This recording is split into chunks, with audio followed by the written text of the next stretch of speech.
سڵاو ڕێز بێەوە بینەرانی خۆشەویستی تلویزیۆنی کۆمەڵە بە یارمەتی هاوڕێیانی هاوکارم لەگەڵتانم بۆ پێشکەشکردنی هەواڵەکانی سەر لە بەیانی ڕۆژی چوارشەمە سەرەتا سەردەی ڕێگرنگترین هەواڵەکان مانگرتنی بەندکراوانی ژنی زیندانی ئێڤین بۆ پشتیوانی لا وریشە مرادی ناڕەزایەتی خەڵکی کرماشان دژ بە پیسبوونی هەوا بانگهێشتی محەممەد ڕەزا قەیتەرانی بۆ دادگای مەهاباد گیان لە دەستانی سێ شەڕوانی هێزەکانی سووریا دموکراتیک لە حەسەکە 15مین هەفتەی مانگرتنی کرێکارانی ئەرکان سالس لە پارس جنوبی مانگرتنی پەرستاران لە شیراز و یاسوج و ناڕەزایەتی خوێندکارانی زانکۆی خاجە نەسیری دژ بە کەمتەرخەمی بەرپرسان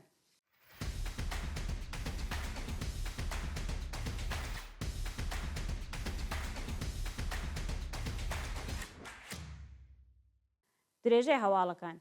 مانگرتنی بەندکراوانی ژنی زیندانی ئێڤین بۆ پشتیوانی لا وریشە مرادی ڕۆژی سێشەممە 22 خەزەڵوەر بەندکراوانی ژن لە زیندانی ئێڤین بۆ پشتیوانی لە وریشە مرادی بەندکراوی سیاسی خەڵکی سنە کە بە تازایی حکمی لە سێدارەدانی بۆ دەرچووە بە کۆمەڵمانیان لە خواردن گرت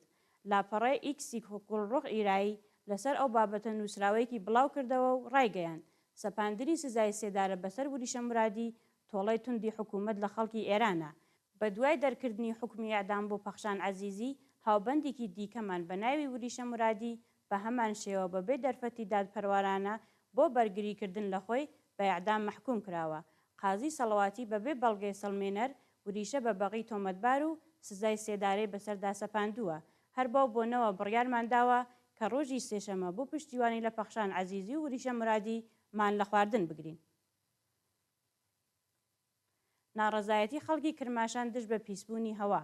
خەڵکی شاری کرماشان ڕۆژی سێشەمە 22 خەزەڵوەری 1430 لە ئاست سوتاندنی مازوود لە وەزەخانەی بیستون و پیسبوونی هەوا ناڕەزایەتیان دەربڕی بە وتەی هاوڵاتیان بەرپرسانی کرماشان لە ڕێگەی سوتاندنی مازوود لە وزەخانەی بێستون و کارخانەی بەرهەمهێنانی قەندی ئەو شارە کەشوهەوای ناوچەکەیان بە تەواوی پێیس کردووە بەپێی ئامارەکان ڕێژەی تووشبووان بە نەخۆشیەکانی ئاسم و هەناسە تەنگی لە پارێزگای کرماشان بەراورد بە ساڵانی ڕابردوو بە شێوەیەکی بەرچاو زیادی کردووە کە هۆکارەکەی بۆ پیسبوونی هەوای ئەو ئوستانە و بایەخنەدانی بەرپرسانی ڕژیم بە تەندروستی خەڵکە گەڕێتەوە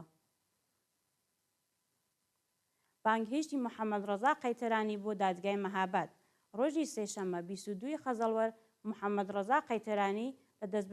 لە دەستبەسەرکراوانی شۆڕشی ژینا لە شاری مەهاباد بە مەبەستی تێپەڕکردنی ماوەی بەندکرانی دەست بەسەر و ڕەوانەی زیندانی ئەو شارە کرا محەممەد ڕەزا قەیتەرانی تەمەن 22 ساڵ ڕۆژی 1 ڕەزبەری ساڵی 1401 لە ڕەوتی ناڕەزایەتیەکانی شۆڕشی ژینا لەلایەن هێزە ئەمنیەکانەوە دەست بەسەر و بۆ کردوخانە ئێتلاعاتی ورمێ ڕاگوێزرا ئەو هاوڵاتیە پاش 15 ڕۆژ لێپرسینەوە بە دانانی وەسیقە لە گورتوخانەی ورمێ ئازاد و پاش ماوەیەک لەلایەن دادگای ئینقلابی مەهاباد بە تۆمەتی هاوکاری لەگەڵ یەکێک لە حیزب نەیارەکانی ڕژیم بە 6 مانگ زیندانی تەعزیری مەحکوم کرا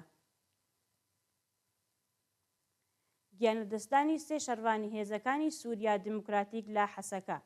ڕۆژی دووشەممە 21 خەزەڵوەری 1430 سێ شەڕوانی هێزەکانی سووریای دموکراتیک بەهۆی تەقینەوەی بۆمبێک لە شاری حەسەکە گیانیان بەخت کرد بەپێی ڕاگەیاندنی هێزەکانی سووریای دموکراتیک درەنگانی شەوی دووشەممە بۆمبێکی میغناتیزی بە ئۆتۆمبیلی سێ شەڕوانی هێزەکانی سووریای دموکراتی تەقیەوە و لە ئەنجامی ئەو ڕووداوەدا هەر سێ شەرنشینی ئۆتۆمبیلەکە گیانیان لەدەستا جێگای ئاماژەیە کە لە ڕۆژانی ڕابردوودا هێزەکانی سووریای دموکراتیک ئۆپراسیۆنێکی بەهێزیان لە ئوردوگای ئاوارەکانی هۆڵدەست پێ کردووە و تا بە ئەمڕۆ دەیان تروریستی داعش دەست بەسەر کراون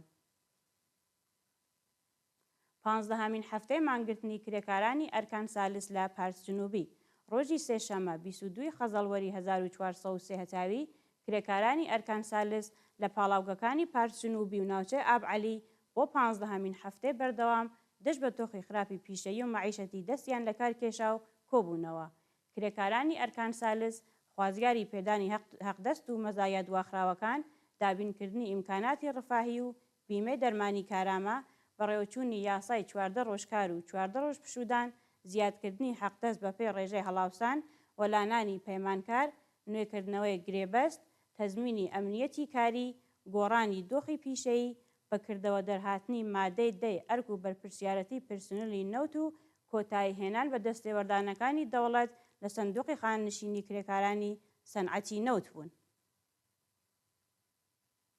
مانگرتنی پەرستاران لە شیراز و یاسووج. ڕۆژی 22 خەزەڵوەری 1430 هەتاوی پەرستاران و کادری دەرمان لە شارەکانی یاسووج و شیراز دەست بە دۆخی خراپی پیشەیی و معیشەتی دەستیان لە کار کێشا و کۆبوونەوە. پەرستاران و کادری دەرمانی نەخۆشخانەکانی ئێران خوازیاری پێدانی داخوازی دواخراوەکان، زیادکردنی تعرفەی پەرستاری، تەزمینی ئەمنیەتی پیشەیی، پێدانی کارانە، کەمکردنەوەی ساعەتی کار، وەلانانی ئیزافەکاری، دامەزراندنی هێزی کاری نوێ و ڕێگری لە کۆچکردنی کادری دەرمان بۆ دەرەوەی وڵات بوون. ناڕەزایەتی خوێندکارانی زانکۆی خواجە نەسیری دژ بە کەم تەرخەمی بەرپرسان. ڕۆژی سێشەممە 22 خەزەڵوەری 1430 هەتاوی خوێندکارانی زانکۆی خواجە نەسیری تاران پاش گیانبەخکردنی یەکێک لە هاوڕێکانیان بەهۆی کەم تەرخەمی حراست کۆبوونەوە خوازیاری دەست لە کارکێشانەوەی سەرۆکی زانکۆ بوون. بە پێی زانیاریەکان خوێندکارێکی بواری کیمیا لە زانکۆی خواجە نەسیری تاران بە ناوی ئەمیر چگینی لە 9 چوارەمی بەشی ناوخۆیی بەربۆتە خوارەوە و بە سەختی بریندار بووە، بەڵام بەهۆی نەبوونی ئامبڵانس و دێرهاتنی ئۆژانس گیانی لەدەستاوە. پاش ئەو ڕووداوە خوێندکاران لە نێو مەحەوەتەی زانکۆدا کۆبوونەوە و بە وتنەوەی دروشم خوازیاری دەست لە کارکێشانەوەی سەرۆکی زانکۆ و سزادانی مامورانی حراست بوون. مانگرتنی بەندکرانی سیاسی لە کارزاری سێشەمانە نابۆ ئیعدام. ڕۆژی سێشەممە 22 خەزەڵوەر بەندکراوانی سیاسی لە 25 بەندیخانەی ئێران لەگەڵ نزیکبوونەوە بە ساڵڕۆژی شۆڕشی خەزەڵوەرینەوە هەشت بۆ 42هەمین هەفتەی بەردەوام پەیوەست بە کارزاری نابۆ سێدارە بوون و مانیان گرت. کارزاری سێشەمانە نابۆ ئیعدام لە مانگی ڕێبەندانی ساڵی 1402 پاش لە سێدارەدانی چەند بەندکراوی سیاسی و عەقیدەتی دەستی پێکرد. ئەو کارزارە ڕۆژ لە دوای ڕۆژ پەرەی سندووە و لە ئێستا بەندکراوانی سیاسی ڕاگیراو لە 25 زیندانی ڕۆژهەڵاتی کوردستان و ئێران سێشەمەی هەموو هەفتەیەک بۆ هەڵوەشاندنەوەی سزای ئیعداممان دەگرن. بەشداربووانی ئەو کارزارە ڕایان گەیاند لەگەڵ نزیکبوونەوە بە 5مین ساڵڕۆژی شۆڕشی خەزەڵوەرینەوە هەشت دەستگای قەزای ڕژیم سزای سێدارەی بەسەر دوو ژنی تێکۆشەری کورد بە ناوەکانی وریشە مورادی و پەخشان عەزیزیدا سەپاندووە. پێشتریش 3 کاسبکاری کورد لە شاری ورمێ بە ئیعدام مەحکوم کرابوون. بۆ هەڵوەشاندنەوەی سزای سێدارە لە ئێران پێویستیمان بە یەکڕێزی و یەکگرتوویە. باو بۆنەوە داوا لە هەموو چالاکانی سیاسی و مەدەنی دەکەین بەرامبەر بە جەنایەتەکانی کۆماری ئیسلامی بێدەنگ نەبن و پشتیوانی لە بەندکراوانی مەحکوم بە ئیعدام بکەن. شایانی باسە کە لە سەرەتای مانگی خەزەڵوەری ئەمساڵەوە تا بە ئەمڕۆ 103 بەندکراو لە زیندانەکانی ڕژیمدا لە سێدارە دراون. کۆبوونەوەی خەڵکی بیتخۆن دژ بە پرۆژەی پاڵاوتنی ئاوەڕۆی ئەو شارە. ڕۆژی سێشەممە 22 خەزەڵوەر دانیشتوانی شارۆچکەی بیتخۆن لە پارێزگای بوشێر دژ بە لێدانی پرۆژەی پاڵاوتنی ئاوەڕۆ لە تەنیشت ئەو شارە کۆبوونەوە. شارۆچکەی بیتخۆن لە نزیک شاری عەسەلویە هەڵکەوتووە و ئاوەڕۆی ئەو شارە تێکەڵ بە مادەی نەوتیەکانە. باو بۆنەوە بۆنێکی ناخۆش بۆ نێو کۆڵان و شەقامەکانی شارەکەدا بڵاو دەبێتەوە. بۆ ڕێگریکردن لە بڵاوبوونەوەی بۆن و نەخۆشی دەوڵەت بڕیاریدا پاڵاوگەیەک لە تەنیشت ئەو شارە دروست بکات، بەڵام ئەو شوێنە بۆ سازکردنی پرۆژەیەکی دیکە دیاری کراوە. لە تەنیشت خانووی خەڵک هەڵکەوتووە و ئەو بابەتە بۆتە هۆی ناڕەزایەتی دانیشتوانی ئەو شارە. سەپاندنی زیندان بەسەر بەندکراوێکی شۆڕشی ژینە.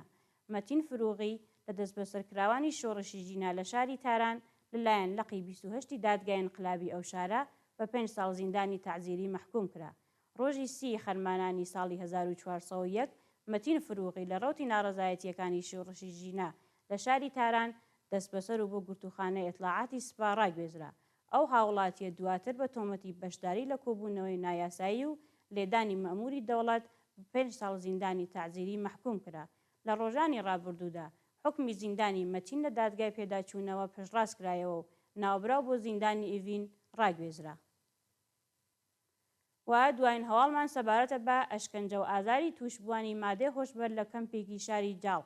بەپێی ئەو وێنانە لە تۆڕە کۆمەڵایەتیەکان بڵاوکراوەتەوە بەڕێوەبەرانی کەمپەینی وازهێنان لە مادەی هۆشبەر لە شارستانی جاڵق تووشبووان ئەشکەنجە و ئازار ئەدەن. زۆربەی کەمپەکانی وازهێنان لە مادەی هۆشبەر لەلایەن کەسانی نزیک بە ڕژیمەوە ئیدارە دەکرێت و